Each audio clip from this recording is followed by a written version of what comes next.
दोस्तों आज 15 फरवरी 2021 यानी कि सोमवार का दिन हो चुका है और बात करते हैं आज की ताजा खबरें, बड़ी खबरें, breaking news headlines. Today breaking news के अंतर्गत देश और दुनिया की 30 बड़ी और महत्वपूर्ण काम की खबरें निकल कर आ रही है। हर एक खबर काम की और हमारी डेली लाइफ से कहीं न कहीं से जुड़ी हुई भी है। तो चलिए एक एक करते हुए शुरुआत करते हैं आज की पहली और बड़ी खबर से। तो दोस्तों बड़ी खबर आ रही है कि आज आधी रात से वाहन पर फास्टैग हो जाएगा अनिवार्य, नहीं होने पर देना होगा डबल टोल टैक्स। जी हाँ, आपको बता दें यदि आप 16 फरवरी से यानी कि कल से देश के राष्ट्रीय राजमार्ग पर यात्रा करने वाले हैं तो यह खबर आपके लिए बहुत ही ज्यादा काम की हो सकती है। अब दोस्तों भारत देश के सभी हाईवे पर सभी राष्ट्रीय राजमार्ग के 720 से ज्यादा टोल प्लाजा पर फास्टैग का भुगतान का ऑप्शन अनिवार्य कर दिया है। अब अगर आप हाईवे पर चल रहे हैं तो दोस्तों आपकी कार के लिए, किसी भी 4 व्हीलर वाहन के लिए, उससे बड़े वाहन के लिए फास्टैग जो अनिवार्य कर दिया गया है। अगर आपके वाहन पर फास्टैग नहीं लगा हुआ है ना तो दोस्तों टोल प्लाजा पर रोकड़ यानी कि नकद भुगतान पूरी तरह से बंद कर दिया गया है। 15 फरवरी की आधी रात के बाद से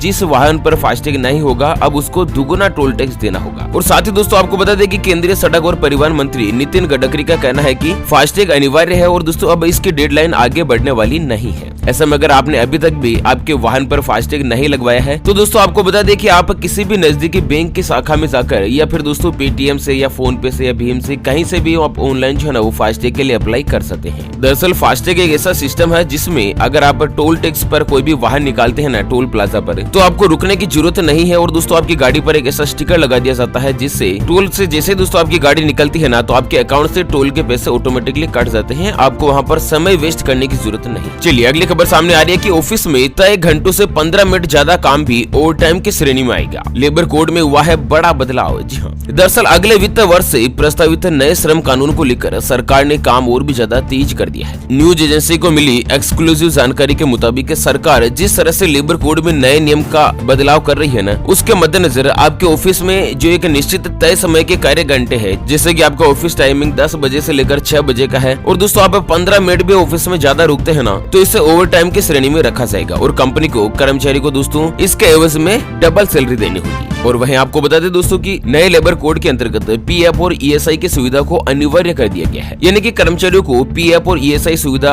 का बंदोबस्त भी कंपनियों को ही सुनिश्चित करने संबंधी नियम बनाने के संकेत दिए हैं। सरकार की मंशा है कि नए प्रावधान के जरिए अब कोई भी कंपनी यह कहकर पल्ला नहीं झाड़ सकती कि कॉन्ट्रैक्टर या फिर थर्ड पार्टी की तरफ से आए कर्मचारी को पीएफ या ईएसआई जैसी सुविधा नहीं दी जा सकती। मौजूदा स्थिति में क्या होता है, किसी भी कंपनी में अगर आप कॉन्ट्रैक्ट के अंदर या ठेके के अंदर थर्ड पार्टी के थ्रू काम कर रहे हैं तो कंपनी की कोई जिम्मेदारी नहीं होती है आपका पीएफ या ईएसआई काटने वगैरह की या जमा करवाने की। लेकिन नए लेबर कोड में दोस्तों कंपनी की ही जिम्मेदारी होगी। कंपनी को सिस्टम बनाना होगा जिससे कि वहाँ पर काम करने वाले हर एक कर्मचारी का पीएफ और ईएसआई जो जमा हो सके, उनको उसका फायदा मिल सके। चलिए अगली खबर आ रही है, सरकार दे रही है गोबर से पेंट बनाने की ट्रेनिंग। गाँव में फैक्ट्री लगाकर कर सकते हैं मोटी कमाई। जी हाँ, दरअसल दोस्तों भारत देश के हर एक गाँव में गोबर से पेंट यानी कि कलर जो होता है ना वो पेंट बनाने की फैक्ट्री खुलवाने की तैयारी में एमएसएमई मंत्री नितिन गडकरी जुट चुके हैं और इसके लिए उन्होंने सूक्ष्म, लघु और मध्यम मंत्रालय से खास प्लान तैयार करने में लगातार काम कर रहे हैं। आपको बता दें दोस्तों कि गोबर से पेंट बनाने के लिए एक फैक्ट्री खोलने में लगभग 15 लाख रुपए का खर्च आता है। डिपार्टमेंट का मानना है कि केंद्रीय मंत्री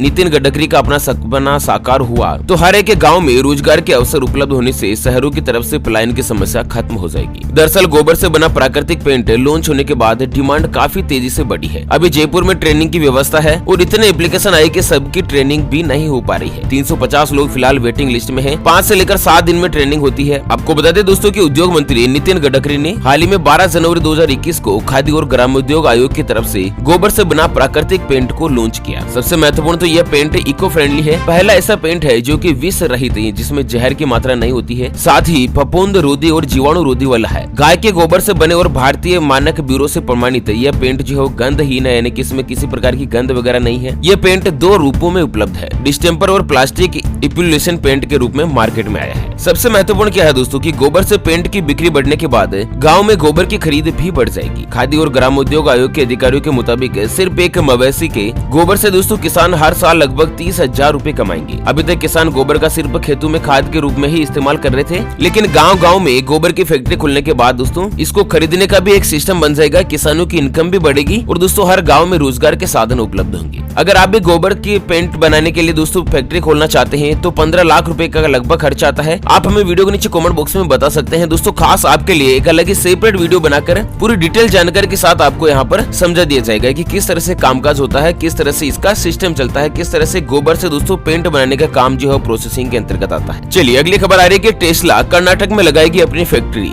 सीएम येदियुरप्पा ने किया है ऐलान। जी हाँ, दरअसल दुनिया की दिग्गज इलेक्ट्रिक कार निर्माता कंपनी टेस्ला का मैन्युफैक्चरिंग यूनिट कर्नाटक में बनेगा। राज्य के सीएम यानी कि मुख्यमंत्री बीएस येदियुरप्पा ने ऑफिशियल तौर पर कहा है कि एलन मास्क की कंपनी टेस्ला राज्य में इलेक्ट्रिक कार मैन्युफैक्चरिंग यूनिट स्थापित करेगी। मुख्यमंत्री द्वारा केंद्रीय बजट में राज्य को मिलने वाली लाभ का जिक्र करते हुए एक बयान में इस बात की जानकारी भी दी है। वहीं आपको बता दें कि इस फैक्ट्री की जो लागत है ना वो करीब 7,725 करोड़ रुपए आएगी, यानी कि इतना तो खर्चा आएगा फैक्ट्री खोलने में। और लगभग इस फैक्ट्री को लगने से 2,80,000 लोगों को रोजगार मिलेगा, काम धंधा मिल जाएगा। आपको बता दें टेस्ला कंपनी एक ऐसी कंपनी है जो कि इलेक्ट्रिक कार बनाती है और लगभग इसकी जो कार है ना वो दोस्तों 50-60 लाख से तो ऊपर ही बिकती है। इससे नीचे का मॉडल तो कोई है ही नहीं इस गाड़ी में। अब आप खुद सोच सकते हैं कि कंपनी की किस लेवल तक ब्रांडिंग है और दोस्तों किस हद तक कर्नाटक का विकास होगा एक कंपनी लगने के बाद। ठीक है, 3 लाख लोगों को रोजगार मिलेगा। चलिए अगली बड़ी खबर सामने आ रही है दोस्तों की सरकार का बड़ा ऐलान, जून तक मिलेगा फ्री राशन कार्ड धारक जान लीजिएगा ये काम की बात है। जी हाँ, जानते हैं दोस्तों पूरी खबर डिटेल के साथ कि किस तरह से राशन कार्ड धारकों को जून तक के लिए सरकार की तरफ से फ्री राशन सुविधा देने की घोषणा की गई है। पूरी डिटेल जानते हैं, लेकिन उससे पहले दोस्तों हमेशा की तरह एक नजर डाल लेते हैं आज के माइंड क्विज यानी कि गिवे वाले सवाल की तरफ। तो दोस्तों आज का माइंड क्विज वाला सवाल आप स्क्रीन पर देख पा रहे हैं। साल 2021 में दुनिया के सबसे अमीर शख्स का नाम क्या है? जी हाँ दोस्तों दोबारा सुन लीजिएगा, साल 2021 में दुनिया के सबसे अमीर शख्स का नाम क्या है? Option A Elon Musk, option B Bill Gates. तो जल्द से जल्द लिखना है क्वेश्चंस का सही जवाब इस वीडियो के नीचे कमेंट बॉक्स में। और दोस्तों सही जवाब देने वाले किसी एक खास कमेंट्स को सिलेक्ट किया जाएगा हमारी ओपीएस न्यूज टीम की तरफ से और उसे दिया जाएगा एक 84 दिन वाला मोबाइल रिचार्ज बिल्कुल फ्री। ध्यान रखिएगा दोस्तों ये जो गिव है ना वो बिल्कुल फ्री है, इसके लिए कोई भी चार्जेस वगैरह हमारी न्यूज टीम के द्वारा नहीं लिया जाएगा। चलिए आपको बता दें कोरोना काल में गरीबों को केंद्र सरकार जिस तरह से फ्री राशन की सुविधा दे रही थी ना, उसी के अंतर्गत प्रधानमंत्री गरीब कल्याण अन्न योजना के तहत फ्री में अनाज देने की स्कीम अब बंद हो चुकी है।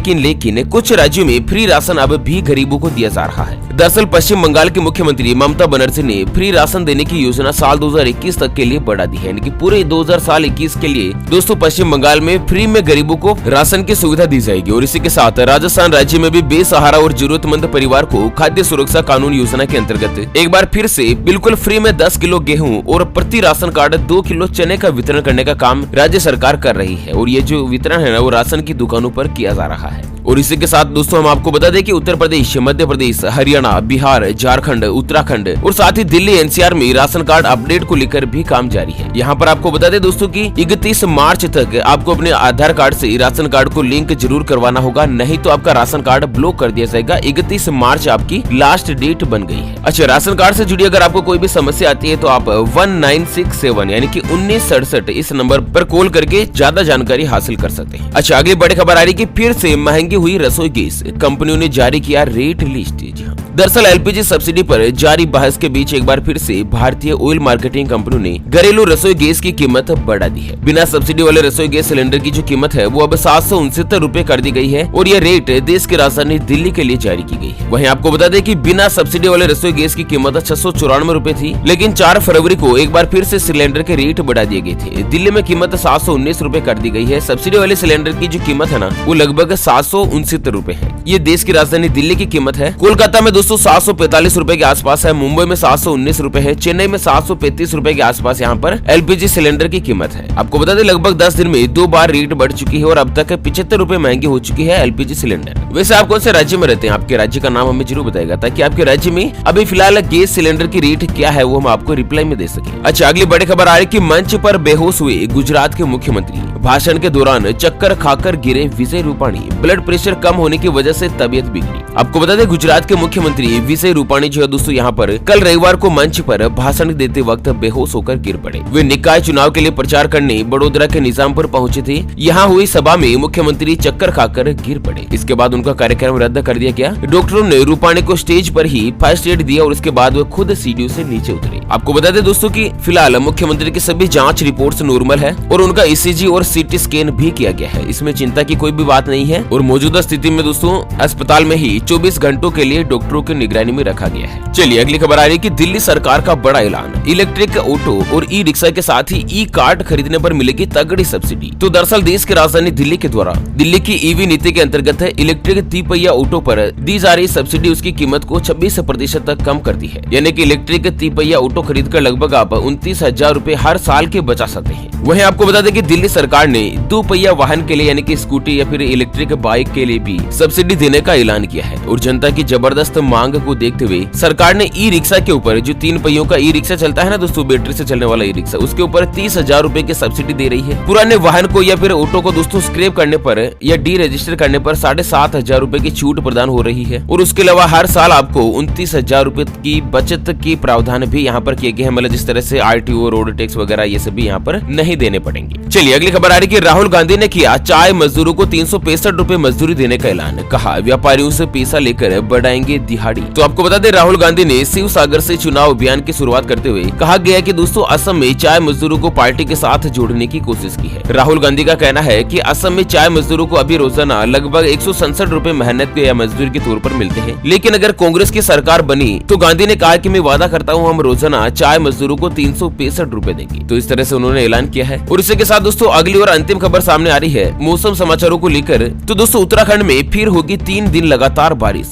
कई राज्यों में बर्फबारी और ओलावृष्टि के आसार, छाया रहेगा घना कोहरा। तो आपको बता दें यहाँ पर 17 फरवरी तक कई राज्यों में बारिश, बर्फबारी और ओलावृष्टि होने के पूर्वानुमान लगाए हैं। कमजोर वेस्टर्न डिस्टर्बेंस के प्रभाव के मद्देनजर उत्तराखंड के कुछ इलाकों में 15 और 16 फरवरी तक ये सब कुछ देखने को मिलेगा। और इस दौरान उत्तराखंड के कुछ इलाकों में बारिश और बर्फबारी होने के आसार भी बने रहेंगे। आपको बता दें मौसम विभाग के मुताबिक 16 और 17 फरवरी को मध्य प्रदेश के दक्षिणी हिस्से, छत्तीसगढ़, विदर्भ, झारखंड, उड़ीसा, दक्षिणी मध्य महाराष्ट्र, मराठवाड़ा के कुछ हिस्सों के साथ ही दोस्तों कई अन्य स्थानों पर, जिसके अंतर्गत अंडमान निकोबार द्वीप समूह, अरुणाचल प्रदेश, कर्नाटक, इन सभी जगहों पर हल्की बारिश, आंधी तूफान के साथ आकाशीय बिजली चमकने के पूर्वानुमान भी लगाए गए। ओके फ्रेंड्स, इसी के साथ आज के मुख्य समाचार today breaking news headlines news के अपडेट वीडियो को फिलहाल यहीं पर देते हैं विराम। फिर से होंगे हाजिर एक और नई और ताजा तरीन ब्रेकिंग न्यूज हेडलाइंस के साथ। तब तक के लिए बने रहेगा आपके अपने चैनल OPS न्यूज पर। दोस्तों चैनल को